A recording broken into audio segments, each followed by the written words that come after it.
What up, YouTube? We're just gonna do a quick update because I just finished up my build.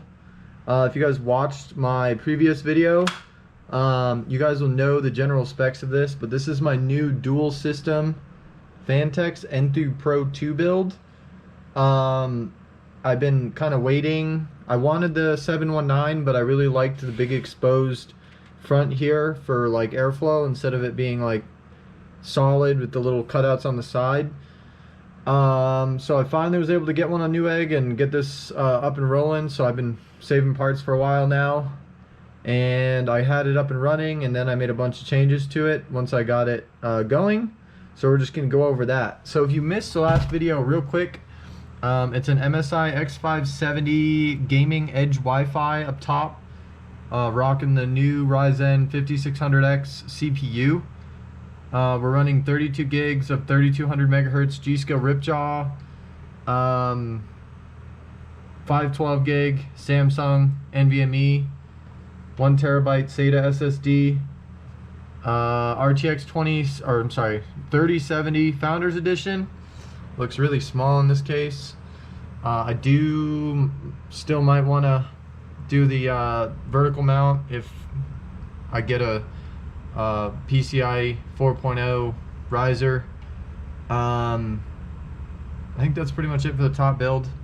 Pretty simple. Now down below we did some changes. Up top we did some changes, and right here we did some changes. So up top we added a EK, I think it's like a P series Coolstream PE 360 rad instead of the 240. Just looked a little silly to me with the 240 rad up top. I had plenty of space to fit that 360. I could still fit, you know, probably a 420 up there relatively easily, especially since I don't have a 420 up here. But I do have a airflow fan up here. I took one of the side fans off because I put it up top. So I just have one little side intake, which is completely unnecessary, but I have it. The pump was like an EK PWM powered small pump meant for like ITX systems. I went ahead and put my Thermaltake D5 in there, running on setting 2, and it moves like so much more water. It's actually insane. So when I had it going with the 240 rad, not even the 360 rad up top, when I added the second loop down here, I had just a barrel, like a little trickle of water coming down. Now, I mean, I had a solid, you know, strong stream of water rushing in through the top of my res. And I'm only on setting 2 out of 5. So that was a little tricky to mount. I just had to drill some holes right there in one of those brackets and mount it. And then I put the feet on down here, but as you can see, they're not screwed into anything. They're just resting with the rubber on, so it's like anti-vibration.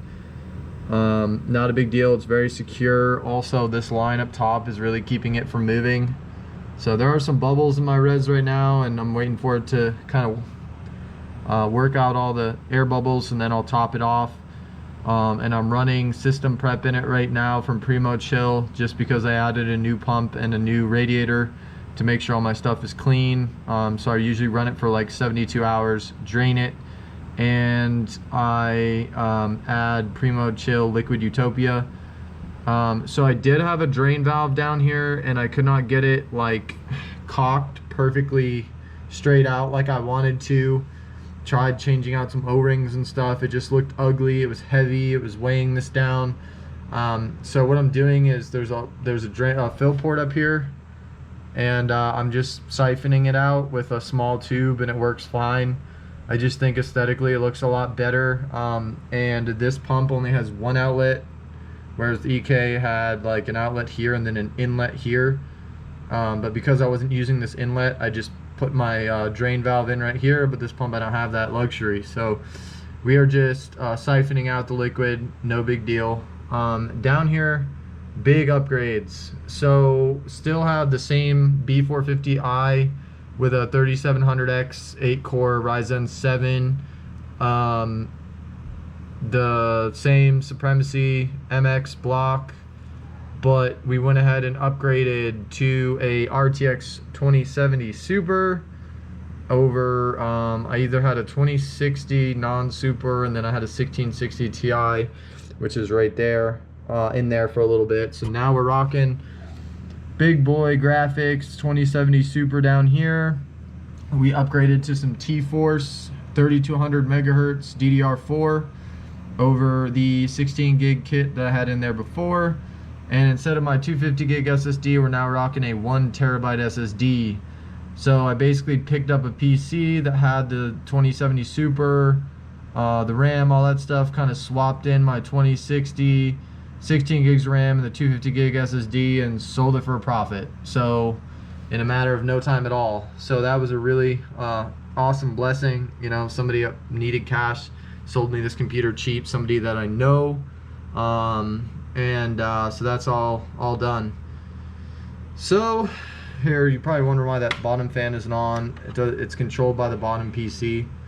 So there we go. Once I turn on the bottom PC, this right here is actually controlled by the CPU fan header, just so I don't have to go in and disable the CPU fan error code when it boots or whatever. So I just have that one fan that comes on when the bottom system's on. But the PC has been running amazing. I ran it with some paper towels in it on a leak down for the first day or so, day and a half, and no leaks. And other than that, like I said, specs and stuff like that I can put down in the description.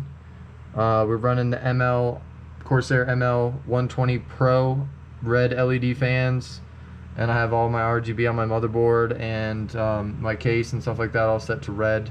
Really like the black and red scheme here. Kind of back out a little bit. Don't mind my mount here. I used to have a Thermaltake P3 mounted up there, but I just have to take it down and get it patched up. But anyways, guys, like I said, final update. PC is pretty much done.